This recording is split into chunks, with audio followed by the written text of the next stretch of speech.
Welcome back everyone. Welcome to civil services study practice set number 268 है। ये test series चल रही है यूपीपीसीएस के लिए हैं जो 14 मई को होगी। और ये सभी प्रश्न इंपॉर्टेंट है यूपीएससी सिविल सेवा प्रारंभिक परीक्षा 2023 के लिए जो 24 मई को होगी। तो प्रैक्टिस करते रहिएगा हर दिन। इन सभी टेस्ट की आप फुल टेस्ट सीरीज प्राप्त कर सकते हो। डिस्क्रिप्शन बॉक्स में नंबर है, उस पर कॉल या व्हाट्सअप करके। क्वेश्चन नंबर 1 है, प्रैक्टिस करेंगे इसमें हम करंट अफेयर्स के प्रश्नों पर, साथ ही स्टैटिक जीके के प्रश्नों पर। पहला प्रश्न, भारत की अध्यक्षता में G20 की संस्कृति कार्य समूह की पहली बैठक कहाँ आयोजित हुई? मध्य प्रदेश, उत्तर प्रदेश, गुजरात या दिल्ली? भारत की अध्यक्षता में G20 संस्कृति कार्य समूह की पहली बैठक आयोजित हुई है मध्य प्रदेश के खजुराहो में। ऑप्शन नंबर ए है इसका आंसर। तो G20 की भारत की अध्यक्षता में संस्कृति कार्य समूह की जो पहली बैठक है हाल ही में मध्य प्रदेश के खजुराहो में आयोजित हुई, और इस बैठक की अध्यक्षता केंद्रीय संस्कृति एवं पर्यटन मंत्री ने की। ये नंबर है, इस पर कॉल या व्हाट्सअप करके आप फुल टेस्ट सीरीज प्राप्त कर सकते हैं यूपीपीसीएस की। क्वेश्चन नंबर 2 पर आ जाइए। मैड काउ डिजीज किसके कारण होती है? फंगस यानी कवक, प्रोटीन, जीवाणु, विषाणु? ये मवेशियों से रिलेटेड है। मैड काउ डिजीज ये प्रोटीन के कारण होती है। ऑप्शन नंबर बी है इसका आंसर। तो मैड काउ डिजीज को बोवाइन स्पंजीफॉर्म एन्सेफेलोपैथी के नाम से भी जाना जाता है, और यह एक प्रकार की अपक्षी, संक्रामक और धीरे धीरे विकसित होने वाला और घातक संक्रमण है जो वयस्क मवेशियों के केंद्रीय तंत्रिका तंत्र को प्रभावित करता है। BSE यानी बोवाइन स्पंजीफॉर्म एन्सेफेलोपैथी एक प्रोटीन के कारण होता है जिसे सामान्य रूप से प्रायन कहा जाता है, और ये कोशिका की सतह पर पाया जाता है। जब सामान्य प्रायन प्रोटीन एक असामान्य प्रायन प्रोटीन में बदल जाता है जो हानिकारक होता है। तो प्रोटीन के कारण। करंट अफेयर्स का प्रश्न है, नई सामरिक शस्त्र न्यूनीकरण संधि यानी न्यू स्टार्ट, जिसे स्टार्ट 1 के नाम से भी जाना जाता है, को वर्ष 1991 में किन दो देशों के मध्य हस्ताक्षरित किया गया था? भारत, पाकिस्तान, अमेरिका और सोवियत संघ, रूस, भारत और बांग्लादेश या भारत और चीन? न्यू स्टार्ट ट्रिटी यह है भारत और तत्कालीन USSR के बीच यानी सोवियत संघ, रूस। और हाल ही में रूस ने जो है संधि से बाहर होने का निर्णय लिया है, इसलिए न्यूज़ में है ये, और पहले भी मैं इस पर 2 बार प्रश्न बना चुका हूँ। तो नई सामरिक शस्त्र न्यूनीकरण संधि न्यू स्टार्ट, जिसे स्टार्ट 1 के नाम से भी जाना जाता है, को 1991 में भारत और तत्कालीन USSR के मध्य हस्ताक्षरित किया गया था। यह संधि 1994 में लागू हुई।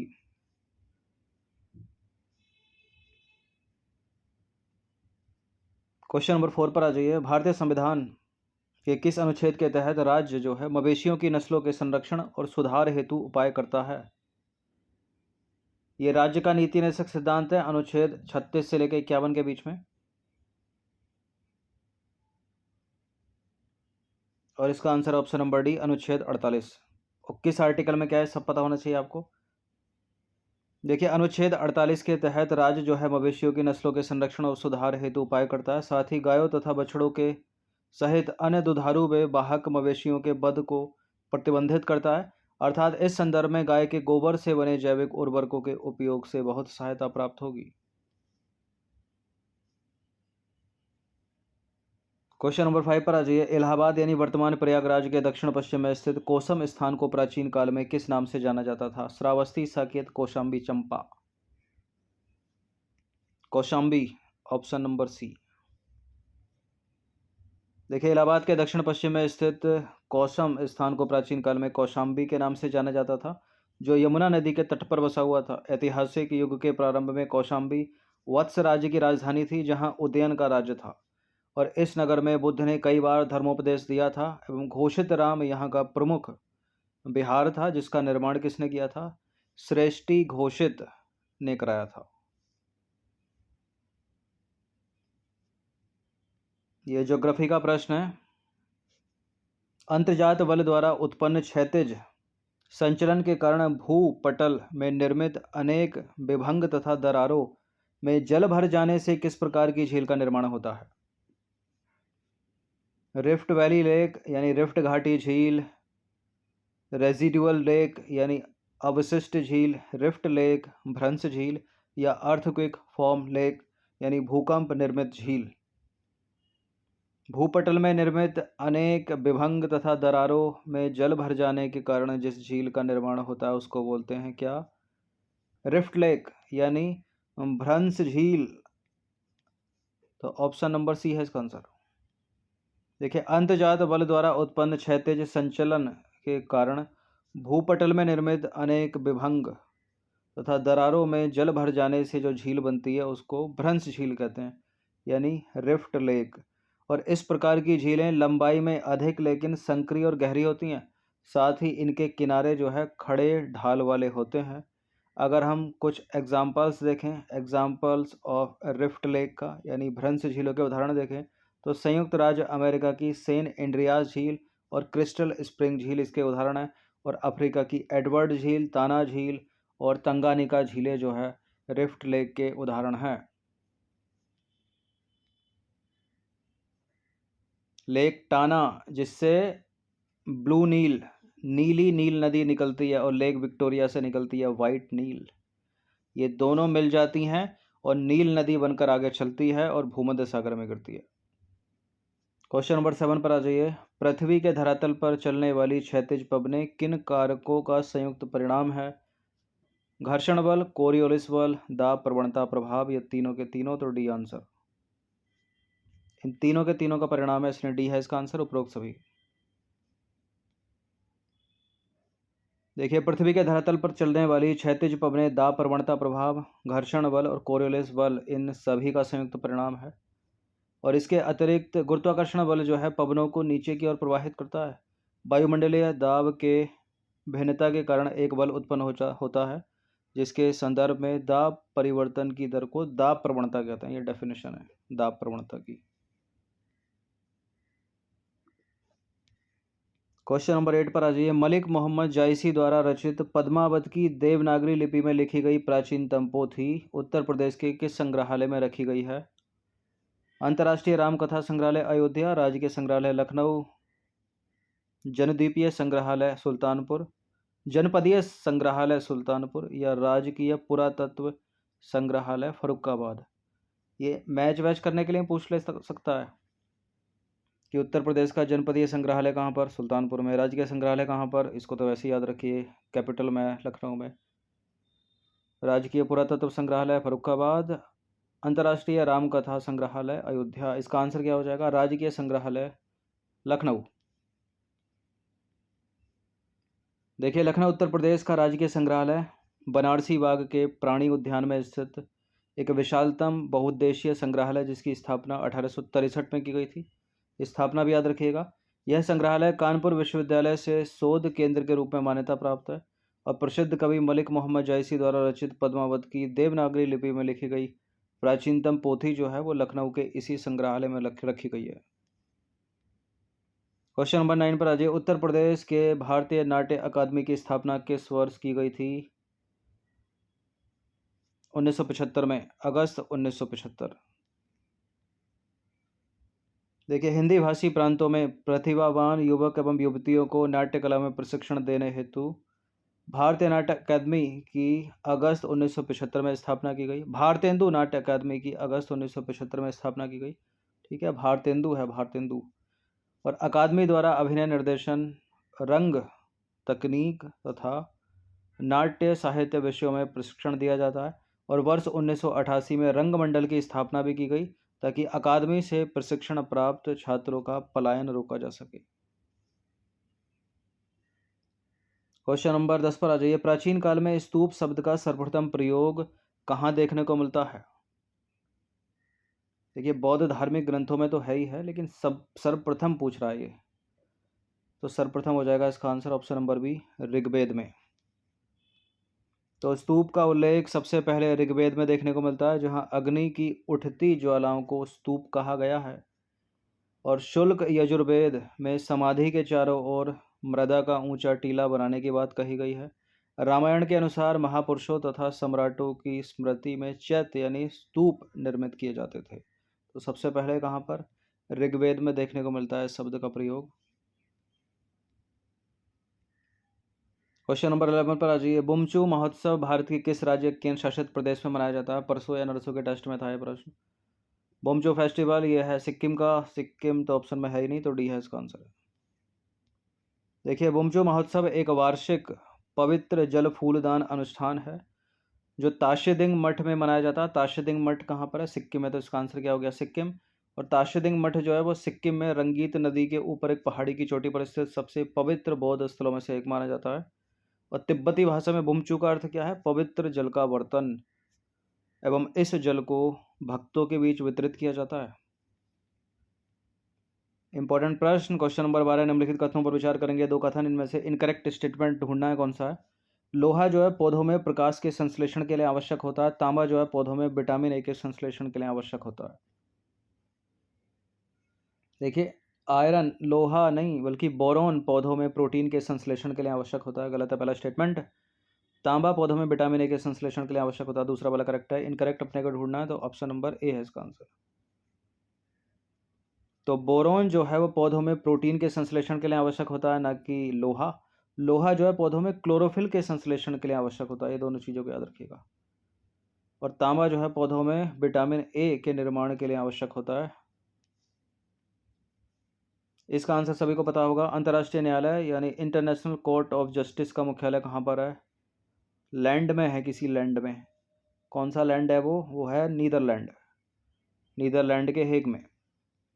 तो अंतर्राष्ट्रीय न्यायालय जो संयुक्त राष्ट्र के 6 प्रमुख अंगों में से एक है, मुख्य रूप से राष्ट्रों के बीच विवादों के मामलों को सुनता है और 1945 में स्थापित किया गया था। इसका मुख्यालय है नीदरलैंड के हेग में। नासा का जो मैगलन मिशन है वो निम्नलिखित में से किससे संबंधित है? 3-4 प्रश्न से वैसे बन जाएंगे।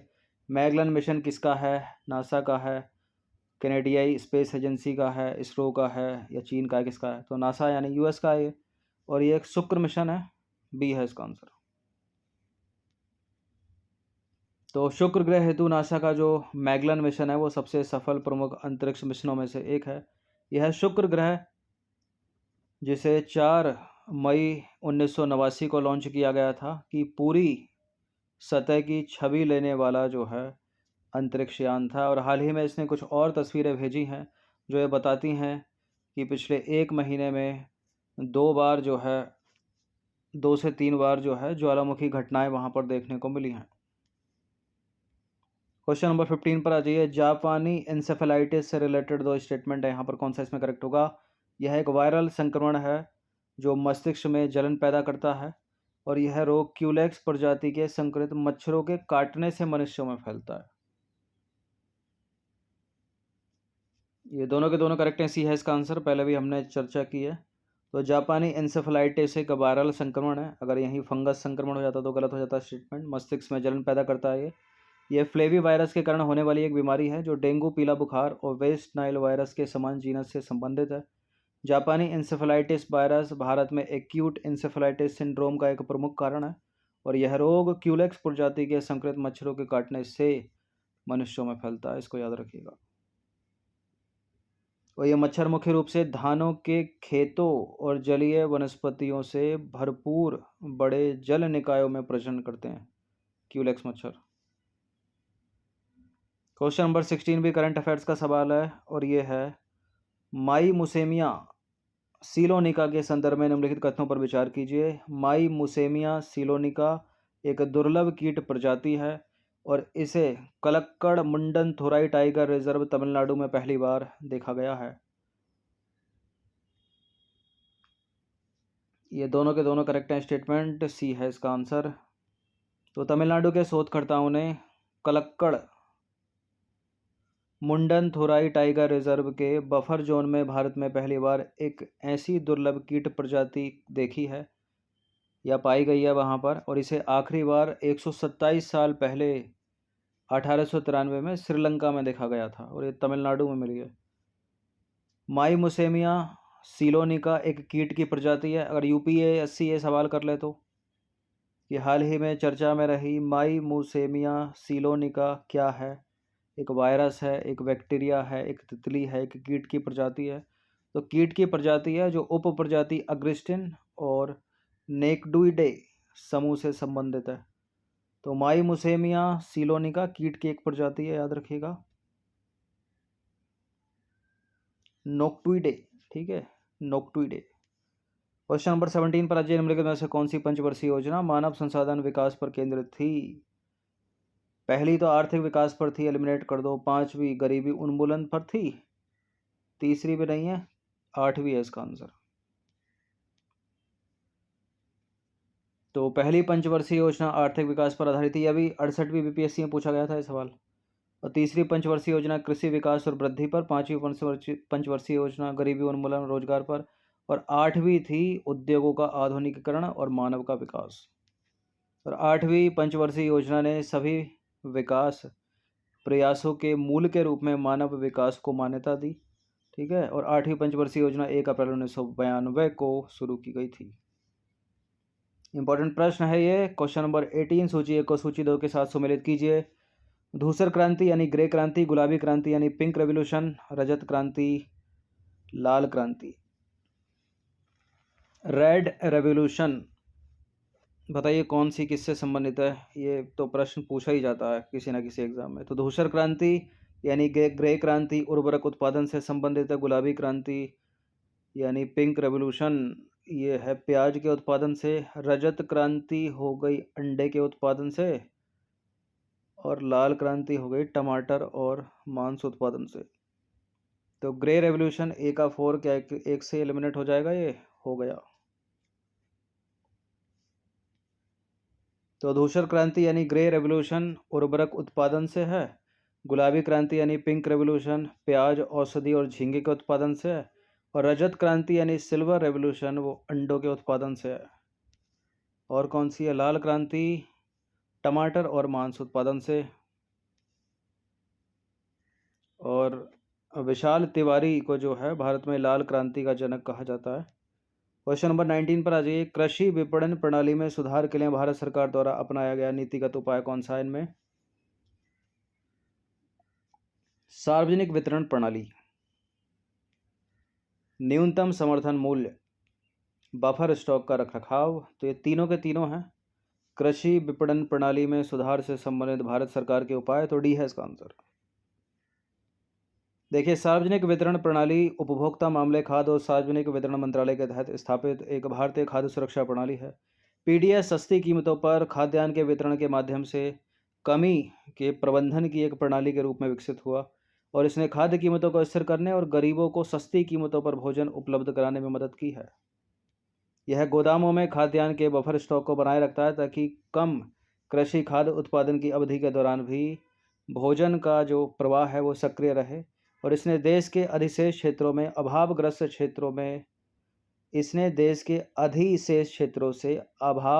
क्षेत्रों में भोजन की आपूर्ति करके अनाज के पुनर्निर्माण में मदद की है। तो पहला वाला करेक्ट हो गया। न्यूनतम समर्थन मूल्य यानी एमएसपी की बात करें तो एमएसपी वह दर है जिस पर सरकार किसानों को फसल खरीदती है, किसानों से फसल खरीदती है और यह किसानों द्वारा किए गए उत्पादन की लागत के कम से कम 1.5 गुना की गणना पर आधारित होती है। एमएसपी किसी भी फसल के लिए न्यूनतम मूल्य है जिसे सरकार किसानों के लिए लाभकारी मानती है और इसलिए समर्थन की पात्र है। तो दूसरा वाला भी करेक्ट है। तीसरा वाला है बफर स्टॉक। बफर स्टॉक यानी चावल, गेहूं आदि जैसी वस्तुओं के एक पूल को संदर्भित करता है जो खाद्य सुरक्षा प्रदान करने और सूखा, अकाल, युद्ध आदि जैसी अप्रत्याशित आपदा स्थितियों से निपटने के लिए भी जो है कारगर है। ठीक है, ताकि ऐसी स्थितियां हो जाएं तभी हमारे पास भोजन रहे, कच्चा माल रहे।